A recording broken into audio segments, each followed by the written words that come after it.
दोस्तों, क्या आपने कभी सोचा है कि ज़िंदगी में सबसे बड़ा दुश्मन कौन है? समय, पैसा या आपके हालात?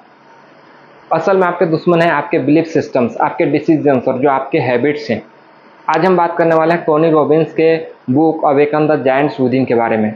और हम जानेंगे कि कैसे अपने अंदर सोए हुए जायंट्स को जगाना है और अपने ज़िंदगी को पूरी तरह से बदलना है।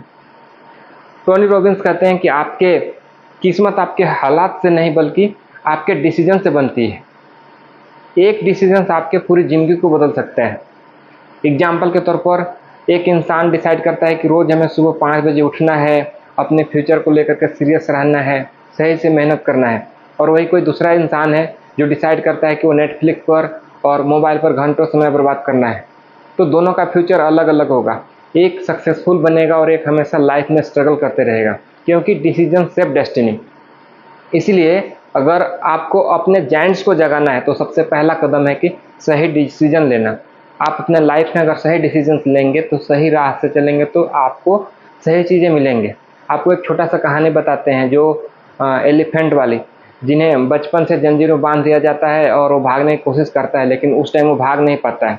लेकिन धीरे धीरे उसके दिमाग इस बिलीफ में बैठ जाता है कि हाँ, मैं कभी आज़ाद नहीं हो सकता हूँ। जब वो हाथी बड़ा और ताकतवर हो जाता है तब भी उस जंजीर से बाहर नहीं निकल पाता है।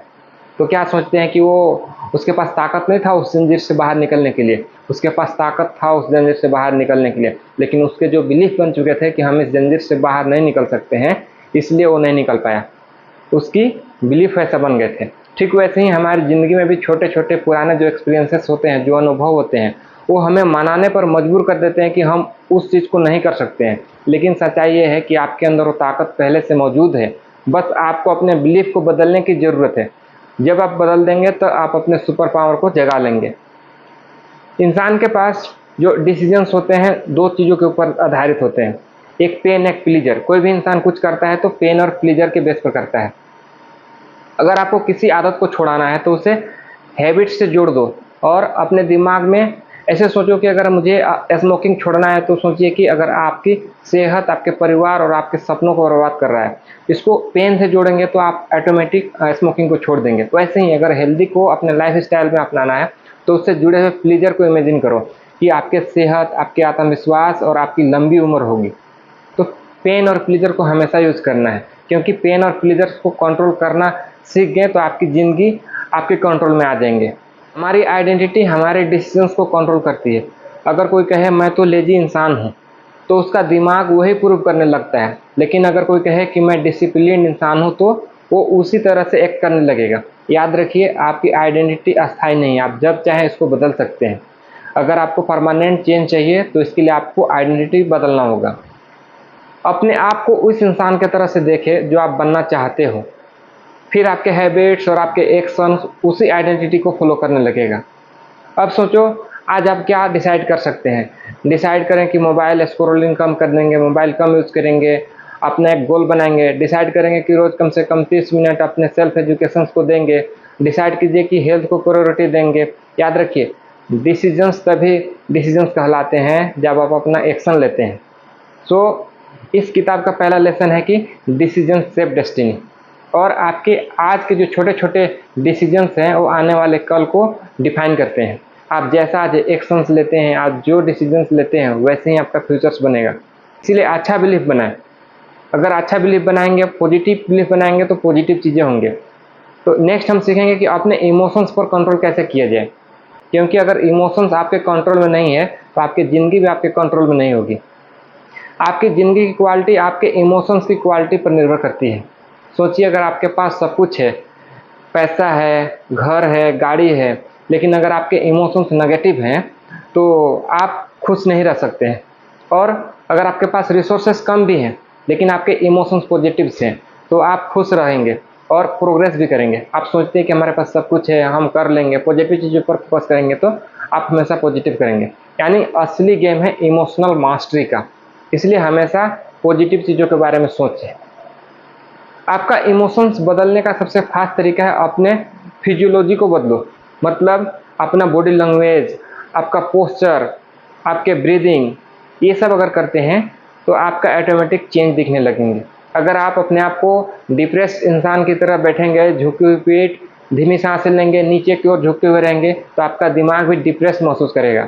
लेकिन अगर आप सीधे होकर के बैठेंगे, गहरी सांसें लेंगे, कॉन्फिडेंट पोस्चर्स में खड़े हो जाएंगे तो आपके अंदर का इमोशंस तुरंत उसी की तरह बिहेव करेगा। तो हम आगे बात करते हैं फोकस और फीलिंग के बारे में। अगर आपका ध्यान, आपका फोकस तय करता है कि आप कैसा महसूस करते हैं। आप जैसा फोकस करेंगे वैसा ही आप फील करेंगे। अगर आप हमेशा इस पर फोकस करते हैं कि आपके पास क्या नहीं है तो आपको दुख मिलेगा। लेकिन अगर आप ग्रेटिट्यूड पर फोकस करते हैं कि आपके पास क्या क्या है तो आपके इमोशन इंस्टेंटली पॉजिटिव सोचेंगे और आपको पॉजिटिव फील होगा, अच्छा लगेगा। इसलिए फोकस कीजिए उन चीज़ों के बारे में जो आपके पास ऑलरेडी है। एग्जाम्पल के तौर पर अगर अभी बारिश हो रही है तो एक इंसान कहता है कि यार ये सब गड़बड़ हो गया, वो चिड़चिड़ा फील करने लगेगा। वहीं पर कोई दूसरा इंसान है तो इंसान खुश महसूस करेगा। याद रखिए, दोनों के सामने इवेंट सेम है लेकिन दोनों का मीनिंग अलग अलग है और यही मीनिंग्स आपके इमोशंस को डिफाइन करता है। आपका बॉडी लैंग्वेज, पोस्चर्स, ब्रीदिंग, आपका फोकस, किस चीज़ पर ध्यान दे रहे हैं, आपका बातचीत करने का तरीका, आप खुद से कैसे बातें कर रहे हैं। अगर आप बोलते हैं कि मैं बहुत थक गया हूँ, मैं हार गया हूँ, तो आपका दिमाग भी हार मान लेगा। लेकिन अगर आप बोलते हैं यस मैं कर सकता हूँ, तो आपका दिमाग भी एनर्जी से भर जाएगा। इसीलिए लैंग्वेज बदलें, वर्ड्स बदलो और इमोशन अपने आप बदल जाएंगे। एग्जाम्पल के तौर पर आप मान लीजिए कि जब आप सुपर कॉन्फिडेंट महसूस कर रहे हो तब अपने हाथ को जोर से मुट्ठी बंद करो और जोर से कहो कि यस आई एम कॉन्फिडेंट। अगर आप ये बार बार करते हैं तो आपका दिमाग उस गेस्चर्स को कॉन्फिडेंस से जोड़ देगा और फिर फ्यूचर्स में जैसे ही वो गेस्चर्स आप करोगे आपका दिमाग उस कॉन्फिडेंस के मोड में आ जाएगा।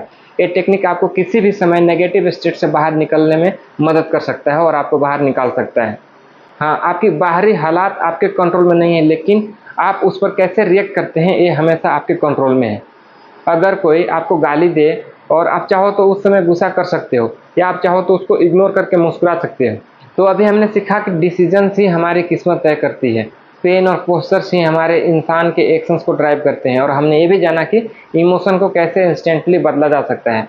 अब हम बात करेंगे बिलीफ सिस्टम्स के बारे में, क्योंकि बिलीफ ही वो इनविजिबल फोर्स है जो आपकी ज़िंदगी को डायरेक्शंस देता है। तो व्हाट इज़ बिलीफ? तो बिलीफ वो सच है जिसे बार बार सच मानकर हमारा दिमाग उसे रियलिटी बना देता है। एग्जाम्पल के तौर पर अगर कोई बच्चा मान ले कि मैं मैथ में कमज़ोर हूँ तो चाहे तो उसकी कैपेसिटी हो फिर भी वो मेहनत नहीं करेगा क्योंकि उसने सोच लिया कि मैं कमज़ोर हूँ, मुझे मन नहीं लगता है।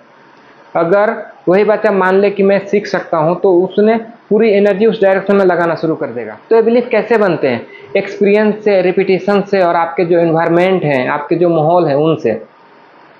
कई बार छोटा सा पेनफुल या पावरफुल एक्सपीरियंस पूरी जिंदगी भर बिलीफ बन जाता है। मान लीजिए किसी ने बचपन में स्टेज पर गलती कर दी और सब उस पर हंस पड़े तो उसका दिमाग में बिलीफ बैठ गया कि मैं स्टेज पर अच्छा नहीं करता हूँ। लेकिन हकीकत वो है कि वो सिर्फ एक बार मिस्टेक किया था, वो फिर से प्रैक्टिस करके सीख सकता था लेकिन उसने प्रैक्टिस करने नहीं लगा। उस चीज़ को बिलीफ बना लिया कि मैं स्टेज पर अच्छा नहीं करता हूँ, मैं नहीं बोल सकता हूँ।